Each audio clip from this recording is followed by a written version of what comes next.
Hello mayam ngasisu hanagum mihangin mafamda anauba video ama amu puduna lakjari masigi video asi lithium haibadi miyamna white gold haina khangnaba element asigi matangdani video asibu mitung khudimak yawhanbada miyamna mateng pangbiyu share tawbiduna aduga channel asida nongo changbiyapo oiragadi subscribe tawbiramu channel asibu puming thawpibo oina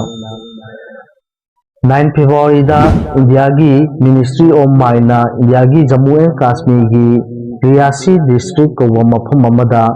lithium 60 lakh ton fungi लेरे हाइना लाउथोखी lithium बु मियामना white gold हाइना सु खंगनै हाइबा lithium असिगी पाव हेक ताबा मतमदा मितुम खुदिमंगना यामना excitement ओइनैसि करिगिनो मरमदी lithium हाइबसी rare element amani periodic table da yawiba element sing manungda अखोगी तुंगी technology कया lithium da depend तविबनी हजिकी मतमदा mobile phone दगी होगा लैपटॉप डिजिटल कैमरा अमदी इलेक्ट्रिक वेहिकल चिंबा कया दा lithium ion battery लोइना सिजिनरिबनी रिचार्ज तौबा याबा बैटरी सु lithium गिनी lithium ion battery asi यामना यांगबा कुइना सु चटपा बैटरी अमनी lead acid battery ga यांगनबदा lead acid battery की लाइफ स्पान दगी lithium ion की बैटरी एसिना 10 times लाइफ स्पान हेना सांगलिबनी सही खुदिंगी इंडियाना चवांगना अतोप लेबाक सिंदगी 8800 crore की lithium ion battery एसि लेगुना सिजनै अदुवा 70 crore की lithium metal लेगुना अखोगी लेबाक सिदा सिजनैबनी हौजिकी मतंदा डीजल पेट्रोल की महुता इलेक्ट्रिक वेहिकल ना महूत सिंबा हेंगलबनी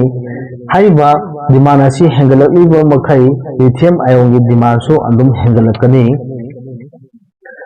लुरीबदी हौजिक जम्मू एंड कश्मीर दा लैरे हाइबा lithium असी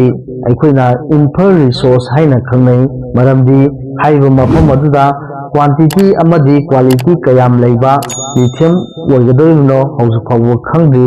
मसी माइन तौबदा हाइबदी मसी एक्सट्रैक्ट तौबदा लौथोकपदा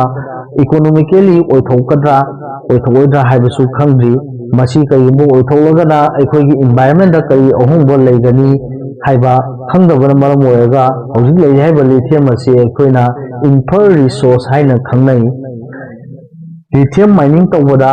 water pollution air pollution soil pollution कयासु थोलोकपा याय वर्ल्ड ओइना lithium ख्वाइदगी लैबा लमसिंगी मनुंगदा ख्वाइदगी इहान हाना लैबसी चिल कोबा लेबाक असिनी मसिदा 9.2 मिलियन टन्स lithium लै अदुगा ऑस्ट्रेलिया दा 5.7 मिलियन टन लै करिगुंबा इंडिया दा लेरे हाइबा 5.9 मिलियन टन lithium असी इंडिया दा एक्सट्रैक्ट तौदुना मियाम दा हाइबदी अतोप लेबाक सिंदसु फंगम ngamlabadi अखोइगी लेबाक असी ख्वाइदगी lithium लेबा लेबाक सिंगी मनुंगदा अनिसुबा लेबाक अमसु ओइगदबनी अदुगा हौजी ग्लोबली येंगबा मतमदा lithium processing ख्वाइदगी तौबा लमसी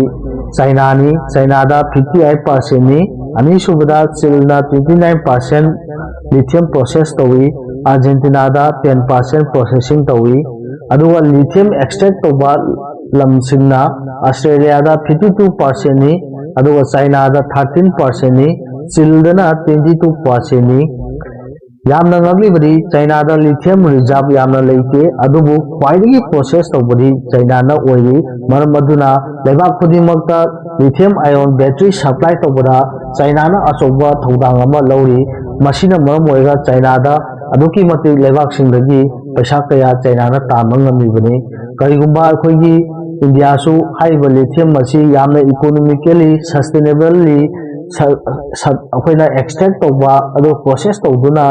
लेबाक खुदिमक्ता फंगम ngamlabadi अखोइना ngasi tingलिबा अतोप लेबाक सिंदा पिथुइबा पैसा सिंग असु पिथोरय अदो अखोइना सेव तौब ngambani अदो अतोप लेबाक सिंदसु अखोइना योंदुना पैसा कया तानबा ngamlani matamdu phau अखोइ ngaiminarasi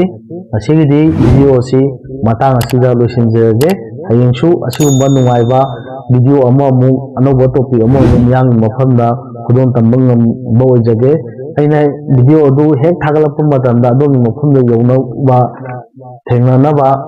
ꯚꯤꯗꯤꯑꯣ ꯑꯁꯤꯕꯨ ꯍꯥꯏꯗꯤ ꯆꯦꯅꯦꯜ ꯑꯁꯤꯕꯨ ꯃꯤꯌꯥꯝꯅ ꯁꯕꯁꯀ꯭ꯔꯥꯏꯕ ꯇꯧꯕꯤꯗꯨꯅ ꯄꯨꯛꯅꯤꯡ ꯊꯧꯒꯠꯄꯤꯔꯝꯃꯨ ꯃꯁꯤꯒꯤ ꯃꯇꯥꯡ ꯑꯁꯤꯗ ꯂꯣꯏꯁꯤꯟꯖꯔꯒꯦ ꯊꯥꯒꯠꯆꯔꯤ